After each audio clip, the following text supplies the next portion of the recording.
Bikes take abuse. That's part of the game.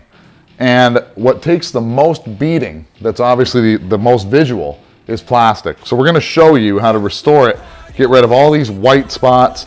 This is years. This is all the original plastic still, I think. It's been cut down. We're not gonna use this plastic on our bike. We have new, but new plastic is $1,000.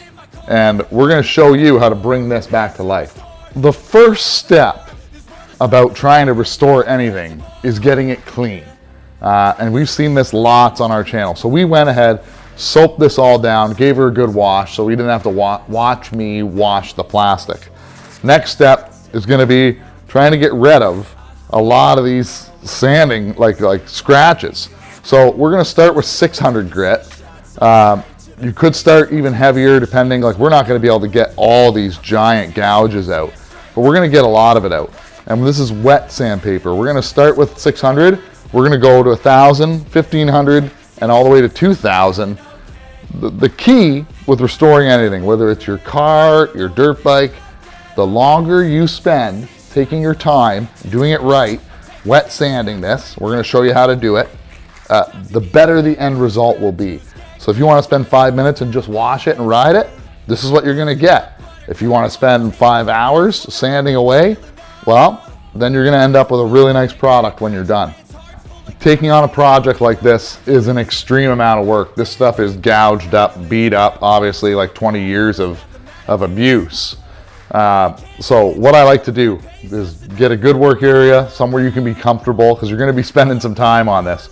And the key is get some water. I got a pail of water, right? I got a rag. So we're soaking down the plastic. It's pretty clean, you can see it. But we're gonna work on this area first. And you can see the discoloration. We're gonna deal with that after.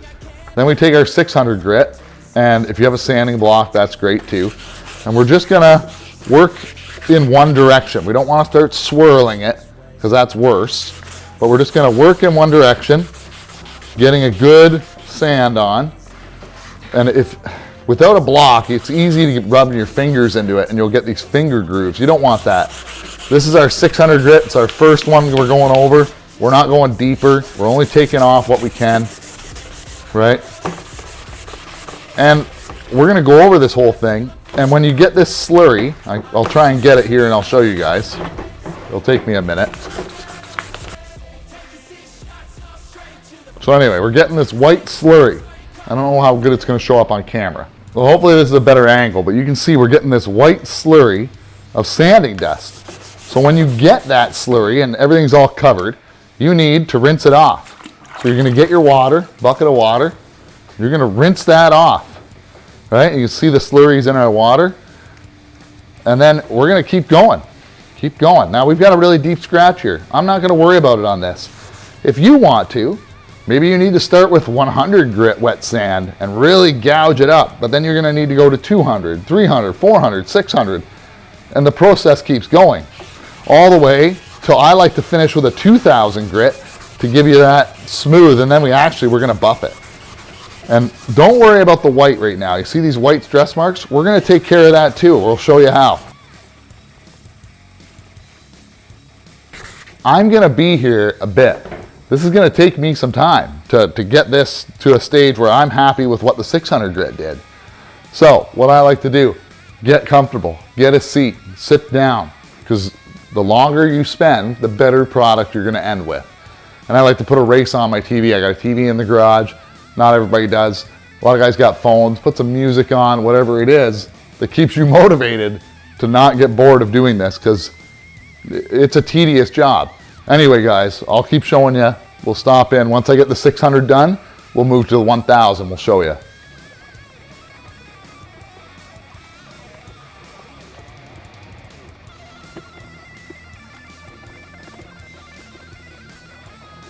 So we've gone ahead and we did the 600 grit, then we did the 1,000. And you can see that it's drying up. I tried to let it dry up a bit, but you can see all the little scratches, really uniform. And that's what we want. We're gonna take care of that dull finish at the end. But now we're gonna move on to 1,500 grit and try and even smooth out those little scratches better. There's always gonna be some gouges because this is not brand new plastic. like I said, you can work those scratches out if you're willing to do more work with more heavier grit sandpaper. It's just going to take you more time, more passes. We haven't touched this side yet, but we're just working on this side, so I can kind of give you a this is what you can achieve look versus this is what we started with.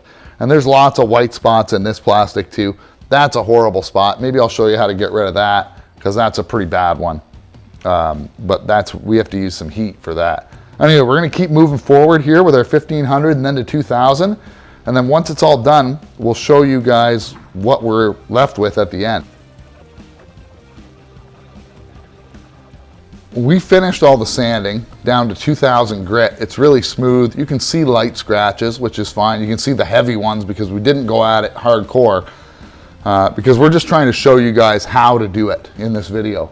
We've went ahead and rinsed it all off, got rid of the sanding film that's left behind, and it feels really good, clean, and smooth. Now, we're gonna use the heat gun and show you how to pull out all this horrible whitening, and how to really get it to the next step. So when it comes to spots like this that are just really, this is an extreme case where it's like pure white. It's been rubbed and beat down and hurt the whole time. It's all the way through. You can see white on both sides. Same with a lot of the other spots on this plastic, because this is probably the original plastic for the quad, and it's just beat up. But you could do this to your red plastic. You could do this to any plastic. Now, obviously it doesn't really work on white. And on white plastic, we use Vim, and we scrub it all down with Vim, and that brings it back white. But when it comes to the heating of this, I like to use a heat gun. You can use a torch. The problem with the torch is I find that it distorts it a lot more. So we're gonna fire up the heat gun and show you guys exactly what happens. So you wanna get the heat gun pretty hot, like hot enough that you don't wanna hold your hand there. And then it's just a matter of holding it and making it kind of get to that shiny, wet look. And I'm just constantly doing circles.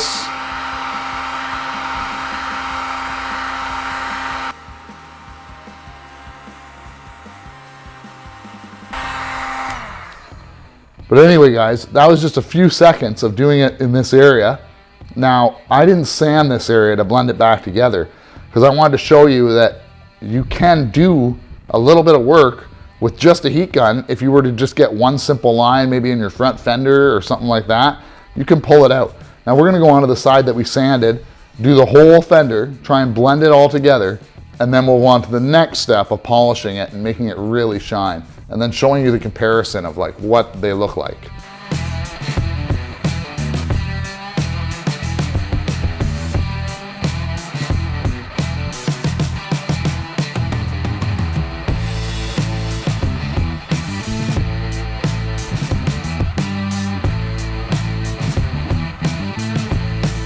So you can already see a dramatic difference. This is the side we've sanded and heated. It's still really hot. It's cooling. Some of the white's gonna come back through. You may need to do it a few times. But the next step is what we're gonna show you. But it definitely looks a lot better already from here over than what it looks like over here. You know, obviously there's some major white. We showed you could pull that out. But we're gonna go on to the next step and show you guys how to really get that shine, because it's kind of a dull sanded finish right now. So the next step here with the plastic is this Meguiar's Plastics. Let me show you guys a little better. Okay, it actually does work. This stuff works pretty good. So what we're gonna do is put it on the plastic. Use a really good like terry cloth towel, something like that, and you can buff it in. Now I'm not gonna do it by hand because I have a buffer that's gonna do it for me. So that's what I'm gonna use. But if you don't have a buffer, because it's a $500 tool, don't just buy it to fix your $30 fender. That's ridiculous. Just buff it out by hand, a little bit of work. But anyway, guys, I'll show you how good this stuff works. So you simply put your Meguiar's goop on there. That might be a little too much, but that's okay. And then we're lucky enough that we have this buffer. It spins at 800, really slow RPM, right? I'm gonna make a hell of a mess here getting started, but that's okay. Come on, thing. And we just sit there and we're gonna buff it in.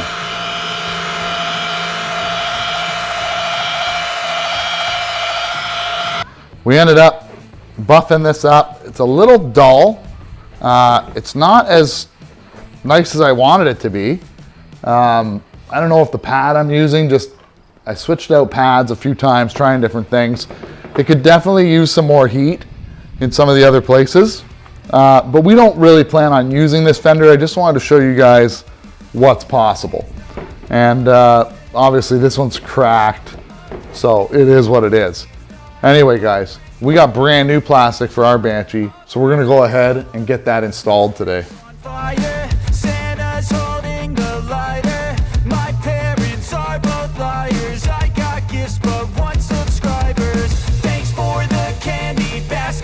So we've been working away at the plastic here, and everything almost fits with this Banshee build.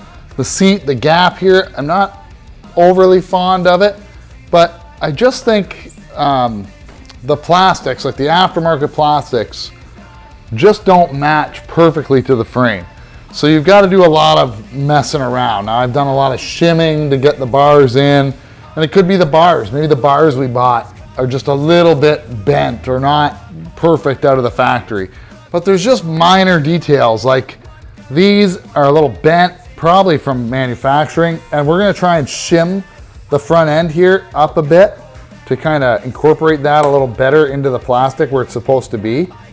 But other than that, it's not bad. They bolt on pretty good. All the holes are close, but like I said, I just think it's the manufacturing of them, and they're close, but they're not perfect. So the next step is gonna be applying some graphics, because naked bikes are one thing, but the graphics kind of help them pop. So we're gonna go over with just some cheap rubbing alcohol, 99% alcohol, buy it at your local pharmacy, Walmart, wherever. We're gonna wipe all the plastic down, getting rid of all the grime from my fingerprints, from manufacturing, from everything, so that the graphics have a good chance of sticking. We're just gonna pour a bunch of alcohol on our paper towel. We're gonna start wiping it down, getting rid of all the fingerprints.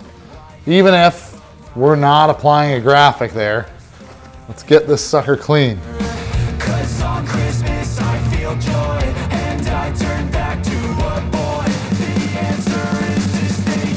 When it comes to graphics, the important thing is to take your time.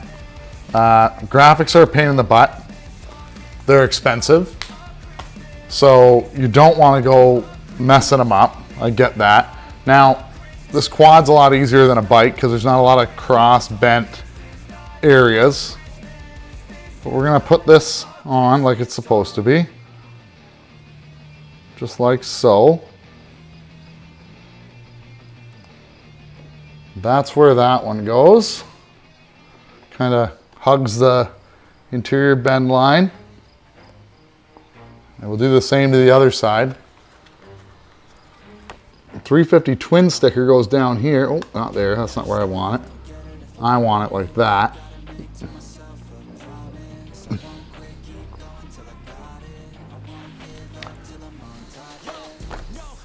These little Yamaha stickers go on the front, I believe.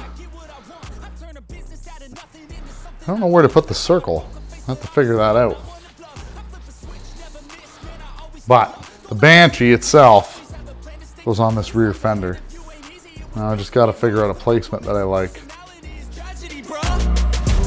So keep your head on your shoulders. Now we ain't out here moving rocks. We out here moving boulders. Now we ain't getting posterized. We out here making posters and we ain't got nothing to hide. We move forward like soldiers. You better wake up for the pay stub or you'll pay up. Don't make love to the game, bruh. Fuck the game up. Change up, rearrange stuff to your greatness. Famous for the way up. Play the game, bruh. Never stop. I'll get it if I want. Our dirt bike repair Banshee build is finally complete. And I'm pretty excited to actually get out and try and ride this thing. It's been a long time since I rode a sport quad, but they are fun just to drift around.